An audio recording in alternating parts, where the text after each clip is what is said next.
Y el versículo 8 dice, y le dio el pacto de la circuncisión, y así Abraham engendró a Isaac, y le circuncidó al 8º día, e Isaac a Jacob, y Jacob a los 12 patriarcas. Mira qué detalle interesante, ¿por qué no nombra a Ismael? Si primero nació Ismael, ¿sabes por qué? Porque el plan de Dios era con Isaac. Lo otro venía de la carne. ¿Se dan cuenta que lo que viene de la carne, aunque Dios tuvo misericordia de Ismael, es de la carne? No podemos luchar nosotros la vida espiritual desde el punto de vista de la carne, porque vamos a fracasar. O sea, el punto es que nosotros debemos depender de Dios completamente. Completamente. O sea, fíjate que Esteban le estaba hablando, era un hombre joven, le estaba hablando a todos esos dirigentes y sacerdotes ancianos, con cara de sacerdote y toda la impronta, y él le está hablando a ellos, le está diciendo las cosas que Dios hizo en Israel. Todo el plan que tenía Dios para Israel. Ahora nosotros sabemos que Israel rechazó este plan, ¿cierto? Pero Dios no ha rechazado a Israel. No ha rechazado a Israel. Sabemos que viene un sufrimiento tremendo sobre Israel, pero ¿quién fue el culpable de ese sufrimiento? Es como cuando uno ve gente que conoce y que ama y toman una decisión mala tras otra y se apartan de Dios y hacen cosas totalmente en contra de Dios y después uno las ve sufriendo terriblemente y te da pena y ora por esas personas. Pero si uno es objetivo, uno dice, ¿y por qué están en esa posición? Porque ellos eligieron estar en esa posición. Ellos eligieron revelarse a Dios. Ellos eligieron un camino alternativo, un camino diferente. Mira, muchas veces el camino del cristiano parece duro. ¿Se acuerdan del camino de José, por ejemplo? El del mismo Abraham y de Jacob, aunque Jacob se merecía muchas cosas de las que pasó. Muchas veces el camino parece duro, pero ¿sabes qué? Siempre llega a buen puerto. O sea, siempre después de la prueba, de la situación difícil, cuando uno se afirma en la fe, a su tiempo tú ves como Dios te bendice, más allá de lo que tú piensas, porque Dios es fiel y cumple sus promesas. Pero cuando buscamos el camino fácil, el camino arreglado mira, muchas veces buscamos evitar la confrontación con el Señor y el camino que elegimos terminamos al final más confrontados con Dios. Entonces, dice ahí que le dio la promesa de la circuncisión y que Abraham circuncidó a Isaac, e Isaac a Jacob y Jacob a los 12 patriarcas. Los patriarcas, movidos por envidia, vendieron a José para Egipto, pero Dios estaba con él. Lean ese episodio, muy interesante. Algunos decían que José era un acusete. ¿Ustedes conocen los acusetes? Esas personas que siempre andan, esas personas que uno cuando chico siempre conoció a esos amigos. El típico que están haciendo toda una maldad y nos falta el acusete, porque claro, mamá, están haciendo esto, o un primo, siempre. Entonces algunos dicen que José era el acusete, que siempre andaba acusando. Yo no creo, yo creo que José tenía un concepto tan claro del bien y del mal que simplemente informaba. Bueno, es una cosa personal, ¿no? La cosa es que los hermanos le tuvieron envidia. ¿Te das cuenta tú cómo la envidia, que mueve muchas luchas humanas, siempre vienen del lado oscuro del ser humano? ¿Por qué tú vas a envidiar a alguien? ¿Por qué vamos a envidiar? ¿Qué envidiamos? ¿Envidiamos el dinero de alguien? ¿Envidiamos la belleza de alguien? ¿Envidiamos la capacidad de alguien? ¿Por qué vamos a envidiar?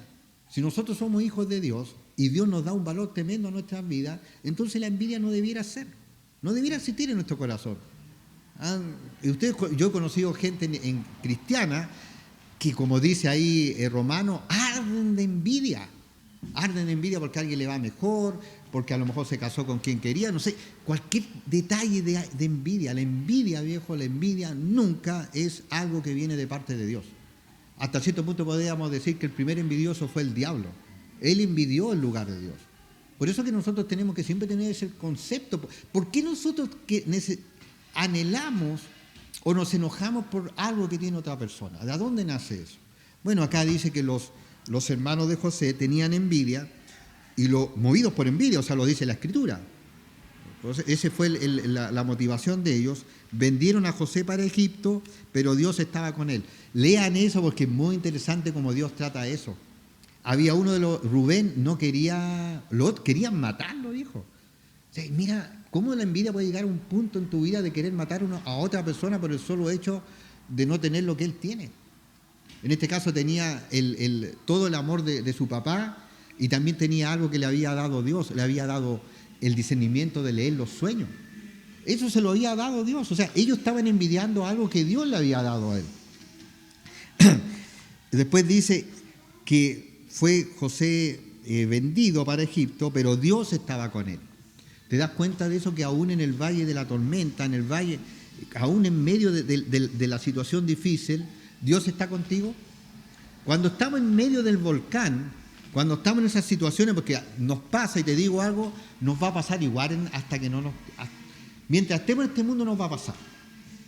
Yo cuando me convertí pensé que en algún momento iba a llegar a un punto espiritual, que todo iba a ser tranquilo, que yo iba a poder tener una paz increíble y que todas las cosas Dios las iba a hacer bien para mí. Creía eso, a lo mejor influenciado por la iglesia donde llegué, pero no es así. Han habido momentos de tormenta, momentos difíciles, pero han habido momentos increíbles de gozo, de paz. Y me he dado cuenta de algo, de que Dios es fiel, de que Dios es fiel.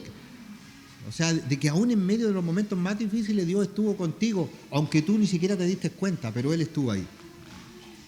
Dice, y le libró de las tribulaciones, y le dio gracia y sabiduría delante de Faraón, rey de Egipto, el cual lo puso por gobernador sobre Egipto y sobre toda su casa. Vino entonces hambre en toda la tierra de Egipto y de Canaán, y grande tribulación, y nuestros padres no hallaban alimentos. Cuando oyó Jacob que había trigo en Egipto, envió a nuestros padres la primera vez. ¿Quiénes son los padres de que está hablando Esteban? Son los patriarcas, Rubén, Judá, los 2 hermanos de Jacob. Cuando oyó Jacob que había trigo en Egipto, envió a nuestros padres la primera vez. Y en la segunda José se dio a conocer a sus hermanos y fue manifestado a Faraón del linaje de José. Y enviando José, hizo venir a su padre Jacob y a toda su parentela en número de 75 personas. Así descendió Jacob a Egipto, donde murió él y también nuestros padres, los cuales fueron trasladados a Siquem y puestos en el sepulcro que a precio de dinero compró Abraham de los hijos de Hamor en Siquem. Pero cuando se acercaba el tiempo de la promesa que Dios había jurado a Abraham, el pueblo creció y se multiplicó en Egipto, hasta que se levantó en Egipto otro rey que no conocía a José. Este rey, usando de astucia con nuestro pueblo, maltrató a nuestros padres, a fin de que expusiesen a la muerte a sus niños, para que no se propagasen. O sea, Dios, mira, llegaron los hermanos de José y todo estaba bien, pero después murió ese faraón y después llegó a un punto en que todo se había convertido en algo malo. La cosa estaba mal. Pero aún en medio de esa situación nacían más niños judíos y eran más fuertes que los niños de los egipcios. O sea, aún en medio de esa situación, Dios bendecía a Israel. ¿Sabes que muchas veces nosotros somos bendecidos en medio de dramas personales? Estamos siendo bendecidos, lo que pasa es que nosotros no nos damos cuenta de lo espiritual que hay en esas situaciones, pero Dios sí lo sabe. Y Dios permite eso porque Dios tiene un plan para tu vida, algo te quiere enseñar. Ese concepto es muy bueno cuando tú estás en medio de una incertidumbre y piensas que las cosas están saliendo muy mal o que se están yendo por un lado que tú no quieres. Tú debes recordar que Dios está contigo, aún en medio de esa situación. Después dice, en aquel mismo tiempo nació Moisés y fue agradable a Dios y fue criado 3 meses en casa de su padre. Pero siendo expuesto a la muerte, la hija de Faraón le recogió y le crió como a hijo suyo. Y fue enseñado Moisés en toda la sabiduría de los egipcios, y era poderoso en sus palabras y obras.